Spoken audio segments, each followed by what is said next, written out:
Hello and welcome to electrical power. Second lecture में हम discuss करने वाले हैं कोऑर्डिनेट सिस्टम के बारे में।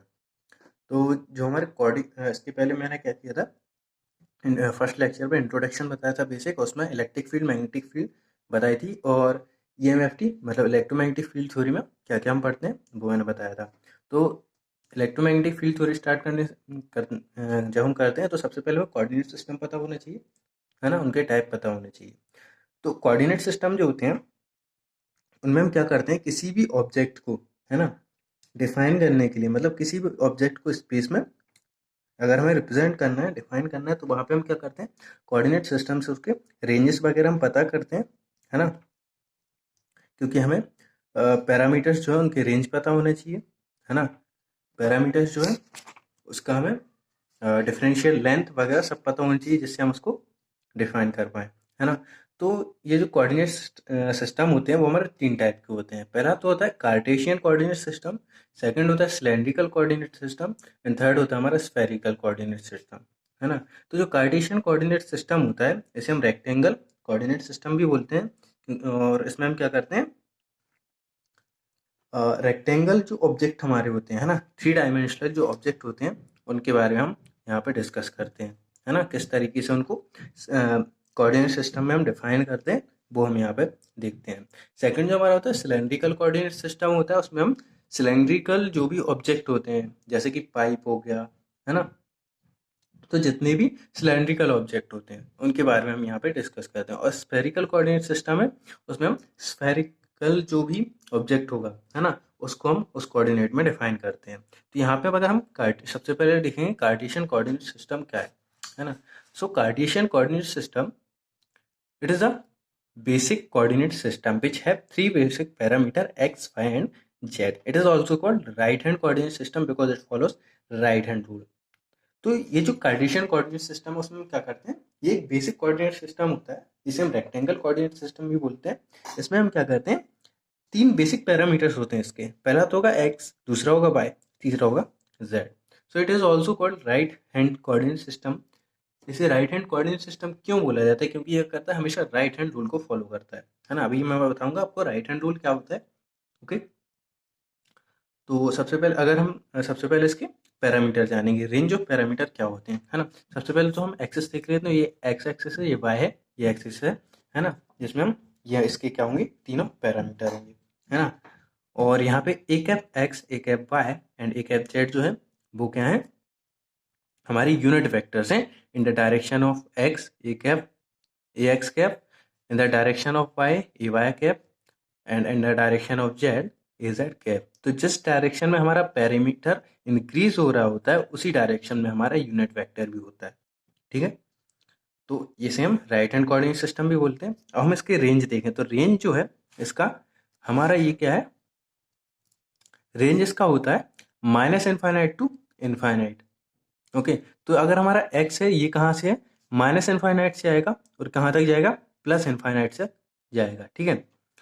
और जो हमारा बाय होगा वो भी सेम ऐसे ही होगा, माइनस इनफाइनाइट से आ रहा है और प्लस इनफाइनाइट तक जाएगा। मतलब इस साइड जो है ये माइनस इनफाइनाइट से आ रहा है, हमें पता नहीं, है ना, कहाँ से आ रहा है, तो ये क्या होगा, इसका रेंज जो होगा वो का माइनस इनफाइनाइट से प्लस इनफाइनाइट तक। ऐसे ही जेड भी हमारा होगा, कहीं माइनस इनफाइनाइट से आ रहा है वो कहाँ तक जाएगा, प्लस इनफाइनाइट तक जाएगा। तो ये उसके क्या होते हैं, रेंज ऑफ पैरामीटर्स होते हैं। ओके, अब यूनिट वेक्टर अगर हम देखें तो यूनिट वेक्टर हमारा क्या होता है, जैसे अगर हम वेक्टर यूनिट वेक्टर देखें तो क्या होता है, vector upon magnitude of vector. मतलब अगर हमारे पास फॉर एग्जांपल हमारे पास है वेक्टर ए कैप, है ना, तो vector A cap is equal to क्या हो जाएगा, हमारा vector A upon magnitude of vector A. Okay, so यहाँ पे हमारे कौन कौन से हैं, here X cap, A Y cap and A Z cap are the unit vector in the direction of X Y and Z respectively. Okay, तो ये हमारे हो गए क्या, यूनिट वेक्टर। तो अब हम यहाँ पे देखेंगे राइट हैंड रूल कैसे काम करता है ना। तो राइट हैंड रूल जो होता है, फॉर एग्जांपल हम क्या कर रहे हैं, एंटी क्लॉकवाइज मूव कर रहे होते हैं, इसमें एक्स से अगर हम बाय जाएं तो ये डायरेक्शन, तो इसमें एक्स से बाय जैसे ही जाते हैं तो क्या होता है, हमें जेड मिलता है। बाय से अगर हम जेड मूव करें तो हमें एक्स मिलता है, जेड से एक्स मूव करें तो हमें बाय मिलता है। ये कैसे मिलता है, इसमें क्या होता है, when we move in anti clockwise direction by using right hand rule, so when we curl our fingers thumb point in direction and that is the resultant, है ना। यहाँ पे क्या होगा हमारा, फॉर एग्जाम्पल ये हमारे पास एक एक्स वाई और जेड एक्सेस, ठीक है। अब यहाँ पे हम क्या कर रहे हैं, सबसे पहले क्या होता था, एंटी क्लॉकवाइज हमें मूव करना है राइट हैंड रूल से, है ना, एक्स से वाई, है ना। तो ये हमारा एक्स, ये वाई, तो ये हमारा हाथ है ना। राइट हैंड रूल क्या करता है, इस तरीके से हमें क्या, अपनी फिंगर एक्स से वाई जाना है, तो ये हमारा एक्स, ये वाई, तो यहाँ पे हमने क्या किया, इस तरीके से कर्ल किया, है ना। इस तरीके से जब हम कर्ल करेंगे तो हमारा ये जो थंब है ना, तो ये क्या होगा, आउटसाइड डायरेक्ट।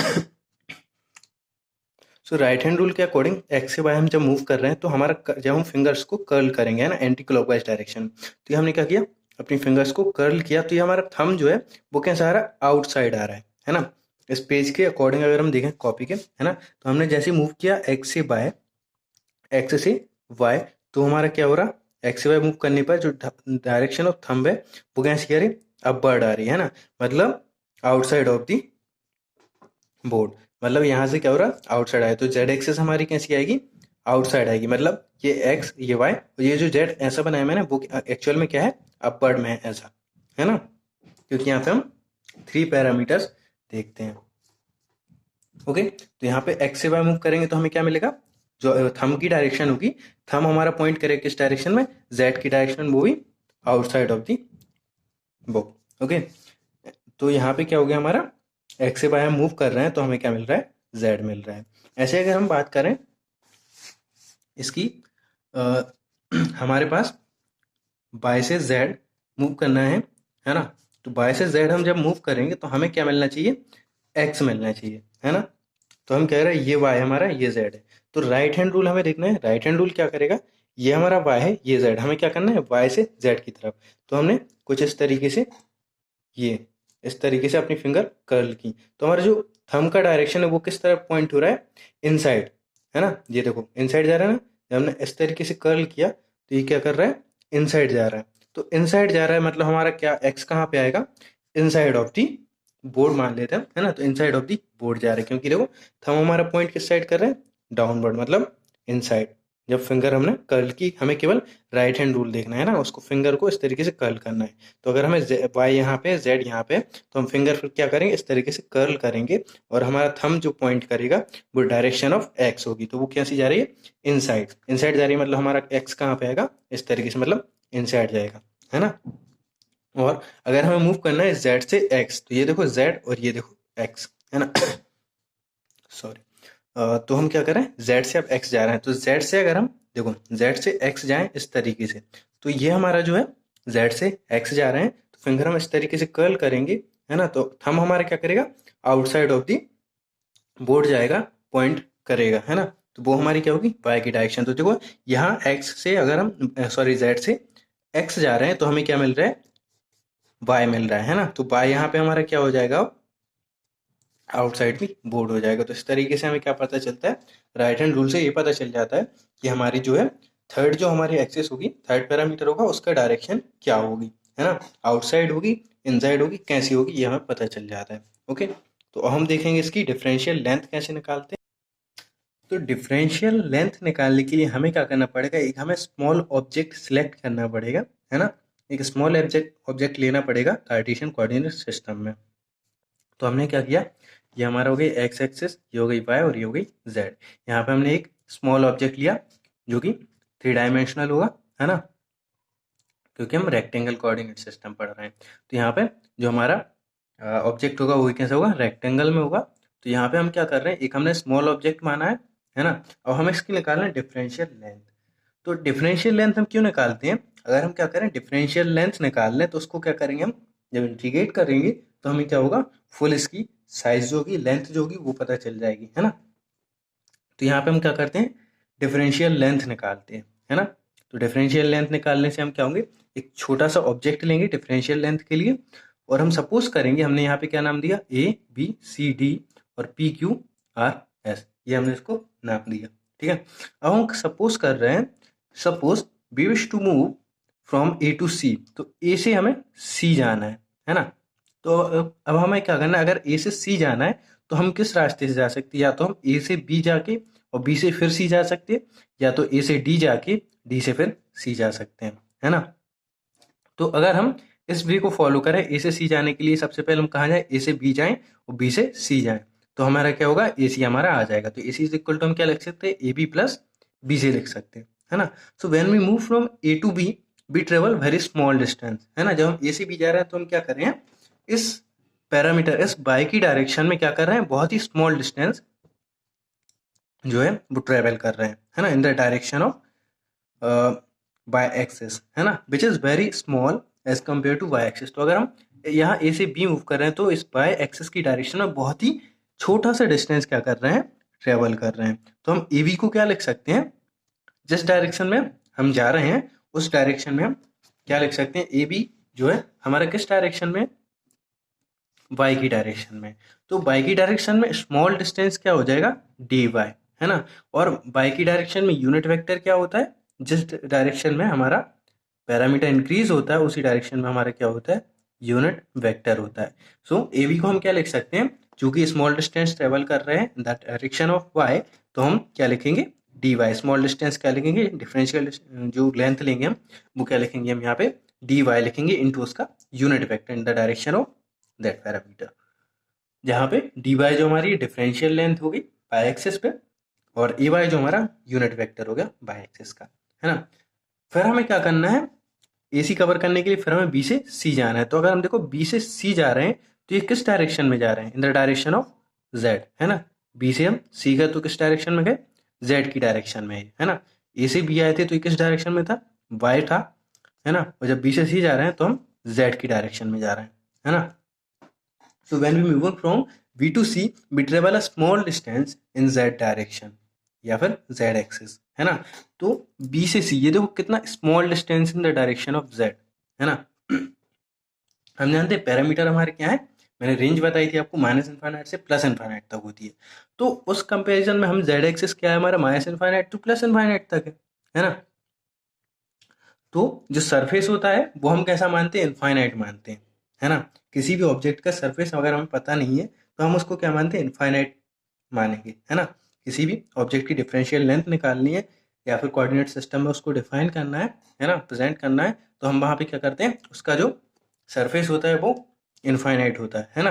तो उसके लिए हमें क्या करेंगे, हम रेंज ऑफ पैरामीटर हमारा पता चल गया था हमें इनफाइनाइट है ना, minus infinite to plus infinite. तो in the direction of Z, ये जो स्मॉल ऑब्जेक्ट हमने माना है, तो in the direction of Z वो स्मॉल ऑब्जेक्ट का बी से सी तक हमने जब ट्रेवल किया इन द डायरेक्शन ऑफ, किस डायरेक्शन में, जेड, तो क्या हुआ, ये बहुत ही स्मॉल डिस्टेंस ने ट्रेवल किया as compare to direction of Z, है ना। तो ये स्मॉल डिस्टेंस ट्रेवल कर रहा है, तो उस स्मॉल डिस्टेंस को, ये इतना जो स्मॉल डिस्टेंस हमने ट्रेवल किया, है ना, तो उसको हम क्या मानते हैं, डी जेड माने, क्योंकि स्मॉल डिस्टेंस है तो हम उसको डिफरेंशियल लेंथ मान लेते हैं डी जेड, है ना। स्मॉल डिस्टेंस को हम डी जेड से रिप्रेजेंट करते हैं क्योंकि यहाँ पे हम क्या कर रहे हैं, डिफरेंशियल लेंथ पता कर रहे हैं। तो बीसी को हम क्या लिख सकते हैं, BC is equal to d Z into, और जिस डायरेक्शन में हम क्या कर रहे हैं, पैरामीटर हमारा इंक्रीज हो रहा है, जिस डायरेक्शन में हम जा रहे हैं उस डायरेक्शन में क्या आएगा, यूनिट वेक्टर भी आएगा इंटू में। So differential length D Z into unit vector A Z cap, ठीक है। जहाँ पे क्या है, डिफरेंशियल लेंथ हमारी होगी D Z in the direction of Z axis, और ए जेड जो हमारा यूनिट वेक्टर होगा। तो इस तरीके से हम फिर क्या होगा, हमें ए सी मिल जाएगा। ए सी क्या हो जाएगा, ए बी प्लस ए सी हमारे पास है, तो ए बी की वैल्यू हमारे पास क्या है, D y into a Y cap, plus ए सी की वैल्यू क्या है, सॉरी यहाँ पे बी सी है, बी सी की वैल्यू हमारे पास क्या है, D Z into a Z cap. तो ये हमारा आ गया, है ना।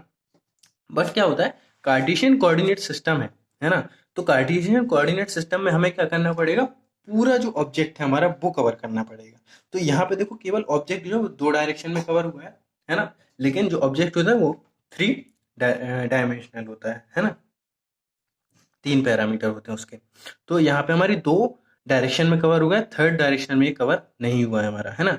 तो हमें क्या करना पड़ेगा, इसकी अगर हमें फुल डिफरेंशियल लेंथ चाहिए है तो हमें क्या करना पड़ेगा, इसको तीनों डायरेक्शन में जो है इसकी डिफरेंशियल लेंथ पता करनी होगी।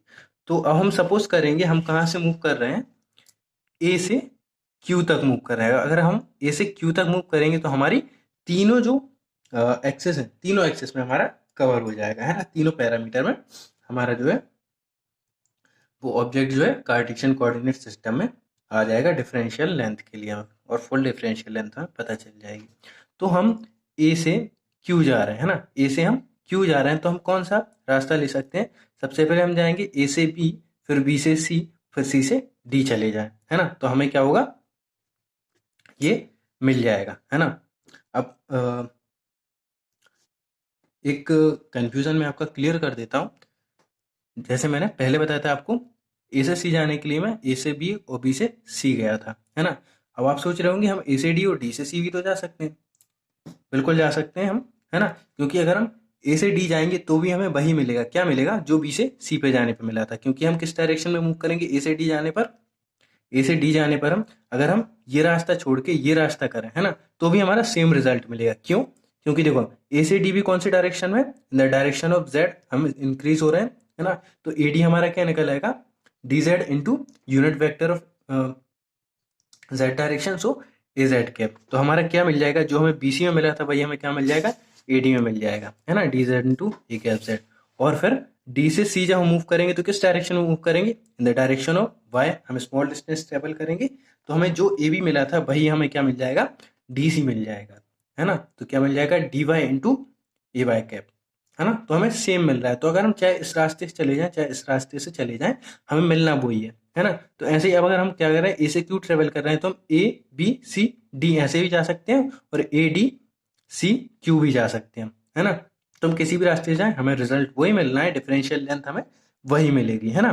तो हम दोनों टाइप से कर सकते हैं। तो ये आपका कंफ्यूजन होगा अगर, तो क्लियर हो गया होगा, है ना।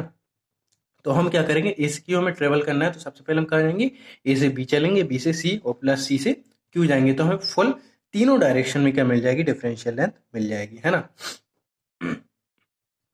तो यहाँ पे हमारा क्या हो गया, ए से बी हम गए तो हमें क्या हुआ, स्मॉल डिस्टेंस ट्रेवल किया in the direction of by. तो हमें क्या हो गया, स्मॉल डिस्टेंस हमने क्या मान लिया, वो d y into unit vector a Y cap, है ना। तो ये हमें मिल गया d y into a Y cap. Plus b c हमारा क्या निकला था, बी सी हमारा निकला था, क्योंकि हमने क्या किया था, बी सी जो है वो in the direction of z axis है, तो in the direction of z हमने स्मॉल डिस्टेंस ट्रेवल किया, जो कि हमने क्या माना, डी जेड माना into unit vector in the same direction, unit vector इजेड कैप। तो भाई यहाँ पे बी सी आ गया। अब हमें सी क्यू देखना है ना। तो सी से क्यू जब हम जा रहे हैं तो ये देखो किस डायरेक्शन में हो रहा है, एक्स की डायरेक्शन, है ना। सी से क्यू जा रहे हैं, क्यू से सी नहीं, सी से क्यू जा रहे हैं, तो इन द डायरेक्शन ऑफ कौन सी डायरेक्शन में जा रहे हैं हम, एक्स एक्सिस की डायरेक्शन ऑफ व्हाट, किस, ये हम क्या है, ये हमारा एक्स जो है पॉजिटिव में है, और यहाँ पे अगर हम हमारा जो है हम मूव कहाँ से कर रहे हैं, सी से क्यू मूव कर रहे हैं, तो ये क्या होगी हमारी नेगेटिव डायरेक्शन में, क्योंकि एक्स जो पैरामीटर वो उसकी रेंज होती है minus infinite two plus infinite, है ना। तो एक्स जो हमारा इस तरफ पॉजिटिव है, यहाँ पे हम क्या कर रहे हैं, इससे इस साइड जा रहे हैं, मतलब सी से क्यू जा रहे हैं, तो ये नेगेटिव डायरेक्शन में जा रहे हैं। तो यहाँ पे हम क्या करेंगे, सबसे पहले हम लिख लेते हैं, सी से क्यू जब हम मूव करेंगे तो in the direction of x हम क्या करेंगे, नेगेटिव एक्स है, मैं भी बताऊंगा आपको, बट यहाँ पे हम क्या कर रहे हैं, या तो एक्स की डायरेक्शन में रहे हैं, भले ही नेगेटिव डायरेक्शन में जा रहे हैं बट एक्स की डायरेक्शन में जा रहे हैं। तो एक्स की डायरेक्शन में हमने क्या किया, सी से क्यू जाने पर एक स्मॉल डिस्टेंस ट्रेवल किया in the direction of x. तो वो स्मॉल डिस्टेंस क्या होगा हमारा, D x into unit vector of in the same direction, so A X cap. अब यहाँ पे नेगेटिव साइन है ना, नेगेटिव साइन नहीं लिखा मैंने, है ना, क्योंकि हम क्या कर रहे थे, नेगेटिव डायरेक्शन में मूव किए थे, है ना। तो यहाँ पे नेगेटिव साइन जो हम लेंगे, है ना, here the direction of x is in the negative direction, so the direction of unit vector should be negative, है ना। जो भी डायरेक्शन हमारी आई एक्स की, एक्स एक्सिस की, वो कैसी है, नेगेटिव डायरेक्शन में, है ना। तो यूनिट वेक्टर भी कैसा होना चाहिए, नेगेटिव होना चाहिए। बट यहाँ पे हमने क्या किया है, यूनिट वेक्टर क्या किया है, पॉजिटिव लिया है ना। तो जब हम डिफरेंशियल लेंथ निकालते हैं, ये याद रखना, है ना, नोट कर लेना इसको, कि जब भी हम क्या करते हैं, डिफरेंशियल लेंथ निकालते हैं, ओके, तो डिफरेंशियल लेंथ निकालने पर हम पॉजिटिव मैग्नीट्यूड लेते हैं, है ना, नेगेटिव मैग्नीट्यूड नहीं लेते हैं। डिफरेंशियल लेंथ जब भी हम निकालते हैं तो क्या करते हैं, पॉजिटिव यहाँ पे मैग्नीट्यूड लेंगे, है ना। और जो नेगेटिव साइन आना चाहिए था यहाँ पे, है ना, यूनिट वेक्टर नेगेटिव होना चाहिए था। तो जो भी नेगेटिव साइन आना चाहिए था वो हम कहाँ कवर करेंगे, जब हम उसको इंटीग्रेट करेंगे, है ना, जब हम उसको क्या करेंगे, उसकी लिमिट्स के साथ इंटीग्रेट करेंगे, तब हम वहाँ पे क्या करेंगे, अपना नेगेटिव साइन जो है वो वहाँ पे कंसीडर कर लेंगे, है ना, कवर कर लेंगे। तो यहाँ पे हम जब भी डिफरेंशियल, याद रखना डिफरेंशियल लेंथ हम जब भी निकालते हैं तो हमेशा पॉजिटिव मैग्नीट्यूड लेते हैं। तो हमने यहाँ पे इसलिए नेगेटिव छोड़ दिया है, नेगेटिव साइन जो आना चाहिए था यहाँ पे, क्योंकि हम नेगेटिव डायरेक्शन में गए थे एक्स की, है ना। तो डिफरेंशियल लेंथ में हम पॉजिटिव मैग्नीट्यूड लेंगे, और जब हम क्या करेंगे, उसको इंटीग्रेट करेंगे उसकी लिमिट्स के साथ, है ना। मतलब यहाँ तो हमने क्या किया, डिफरेंशियल लेंथ निकाल ली, उस डिफरेंशियल लेंथ को जब हम क्या करेंगे, इंटीग्रेट कर देंगे उसकी लिमिट्स के साथ, तो हमें क्या हो जाएगा, उसकी एक्चुअल लेंथ मिल जाएगी, और वहां पे हम क्या करेंगे, उस नेगेटिव साइन को कंसीडर कर लेंगे, है ना। तो यहाँ पे हमारी जो डिफरेंशियल लेंथ है वो क्या होगी, डी एल लिखते हैं हम डिफरेंशियल लेंथ को, और चूंकि यहाँ पे क्या है, वेक्टर भी है हमारे, डायरेक्शन है इसके पास, तो यहाँ पे हमारे क्या होंगे, वेक्टर होगी। जो डिफरेंशियल लेंथ होगी वो कैसी होगी, वेक्टर क्वांटिटी होगी। तो डी एल से हम इसको चूंकि डिफरेंशियल लेंथ है तो हम इसको क्या करेंगे, डी एल से डिनोट करेंगे। So vector d l is equal to हमारे क्या हो जाएगा, डी एक्स, इसको हम क्या करेंगे, एक सबसे पहले हमारे क्या आता है, एक्स बाय फिर जेड आता है ना, तो उसी फॉर्म में हम इसको यहाँ पे लिख देंगे, d x into x cap plus d y into a Y cap plus d Z into a Z cap, है ना। फिर नेक्स्ट हमारा इसके बाद क्या काम रहता है, डिफरेंशियल लेंथ के बाद हमें डिफरेंशियल सरफेस पता करना होता है ना। तो डिफरेंशियल सरफेस पता करने के लिए सिंपल सी ट्रिक होती है इसमें, है ना। तो पहले तो मैं आपको बता देता हूँ, उसके बाद बता दूंगा किस तरीके से निकलता है। तो अगर हमारे पास यहाँ पे क्या है, ये हमारा एक्स एक्सिस है, ये हमारा वाई एक्सिस है, और ये हमारा जेड एक्सिस है ना। तो अगर हम इसकी बात करें, ऑब्जेक्ट जो हमने लिया है यहाँ पे डिफरेंशियल ऑब्जेक्ट, तो इसमें हमारा क्या है, कितने सरफेस होंगे, एक तो ये फ्रंट का होगा, एक ऊपर का होगा दो, एक इस साइड का होगा तीन, एक इस साइड का होगा चार, एक नीचे का होगा पांच, और ये एक बैक में जो होगा लास्ट में होगा छह। मतलब हमारे पास कितने टोटल, छह सरफेस है। तो हम यहाँ पे क्या करेंगे, तीन सरफेस लेंगे, एक दो और तीन, जो कि फ्रंट में हमें दिख रहे हैं, एक ये वाला फ्रंट का, एक ऊपर का और एक साइड का, तीन सरफेस हम यहाँ पे ले रहे हैं। पहला सरफेस हमारा क्या ले लिया हमने, ए बी सी डी। दूसरा सरफेस हमने क्या ले लिया, बी एस क्यू सी। यहाँ पे हमने सेकंड सरफेस जो लिया है वो लिया हमने बी एस और क्यू सी, ये वाला लिया। थर्ड सरफेस जो लिया है वो हमने सी डी पी क्यू लिया है ना। तो सी डी पी क्यू हमने तीन सरफेस लिए हैं, जो कि फ्रंट में, और तीन ही इसके क्या होंगे, बैक में होंगी, है ना। तो अगर हम बात करें फॉर एबीसीडी डिफरेंशियल सरफेस की बात करें, तो हमारा डी एस से हम इसको डिनोट करेंगे, और उसके पास डायरेक्शन होगी, क्योंकि हम यहाँ पे क्या कर रहे हैं, इनकी डायरेक्शन होगी by direction, by x, x y z, है ना। इनमें यूनिट वेक्टर है तो क्या होगी, इनकी डायरेक्शन भी होगी, है ना। तो एबीसीडी की बात करें तो एरिया क्या होता है, इस डायरेक्शन में, इस डायरेक्शन में, है ना। तो डी ए बी जो है वो स्मॉल डिस्टेंस ट्रेवल हो रहा है in the direction of y, तो स्मॉल डिस्टेंस क्या हो जाएगा, डी वाई इंटू, अब हम ए डी की बात करें या बी सी की बात करें तो वो क्या होगा हमारा, स्मॉल डिस्टेंस ट्रेवल हो रहा है in the direction of z, तो small distance d Z into, ये इसका जो है एरिया, ये हमारा d y into d z हमारा क्या निकल आएगा, एरिया निकल आएगा। अब ए एक्स कैप जो होगी वो जस्ट अपोजिट होगी, the direction of surface always moving away from the surface, है ना।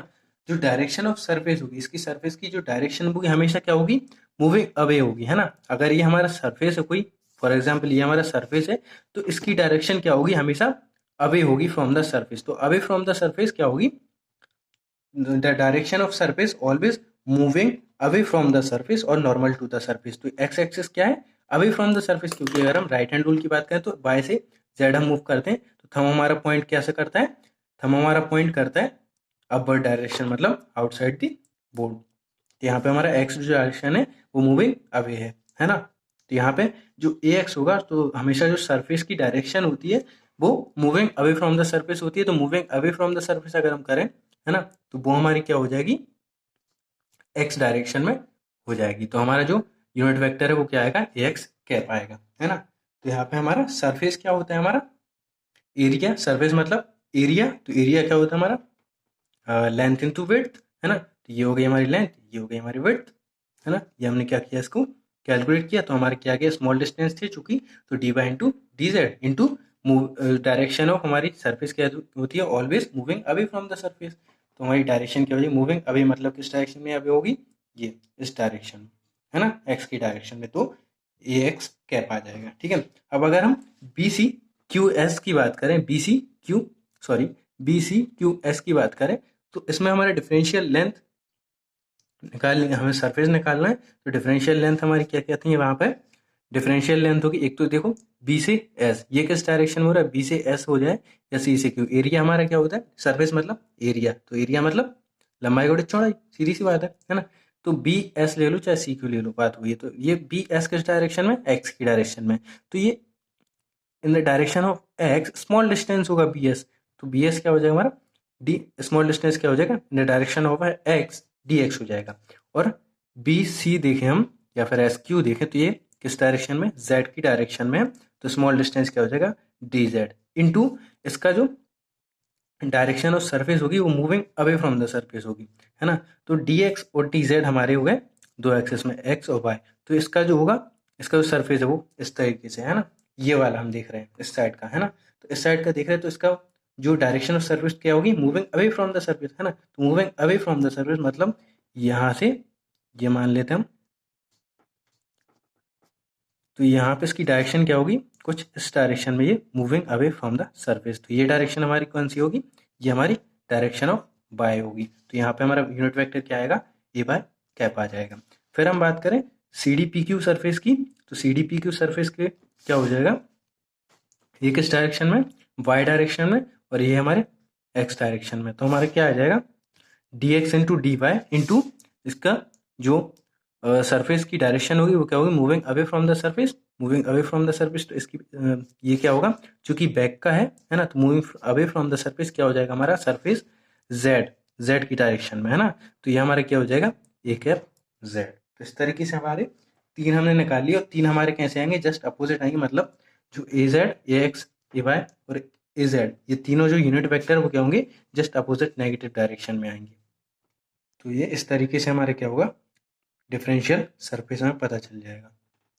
और डिफरेंशियल सरफेस हम इससे भी इजी वे में निकाल सकते हैं। कैसे, हमें सिर्फ क्या करना है, जो भी हमारी डिफरेंशियल लेंथ आई है ना, ये जो हमारी डिफरेंशियल लेंथ आई है उसमें से हमें क्या करना है, इन दोनों मैग्नीट्यूड का मल्टीप्लाई करो, इनटू क्या कर दो, थर्ड का यूनिट वेक्टर। तो हमारे क्या मिल जाएगा, हमें फर्स्ट मिल जाएगा। देखो ऐसे किया है हमने, d y into d z किया इंटू थर्ड यूनिट वेक्टर, क्या हुआ देखो, जब हमने क्या किया, d Z into d y, तो थर्ड यूनिट वेक्टर है ना, ए एक्स कैप।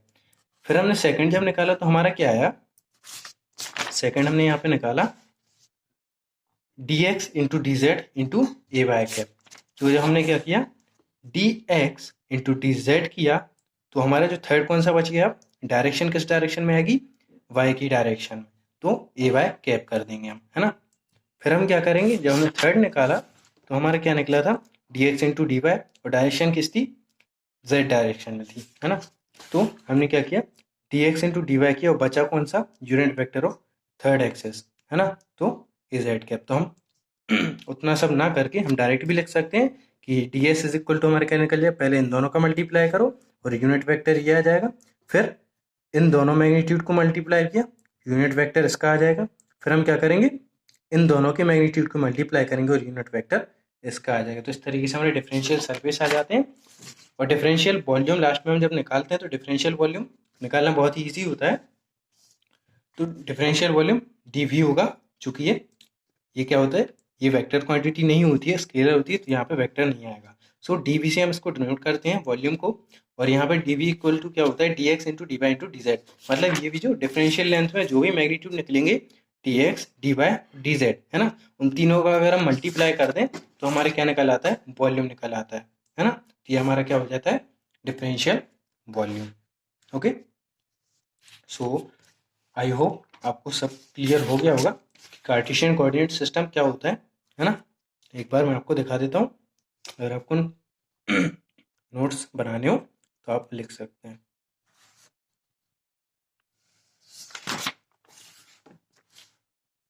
तो आई होप आपको क्लियर हो गया होगा। अगर आपको कोई भी डाउट है तो आप कमेंट कीजिए, ओके, मैं उसको क्लियर कर दूंगा।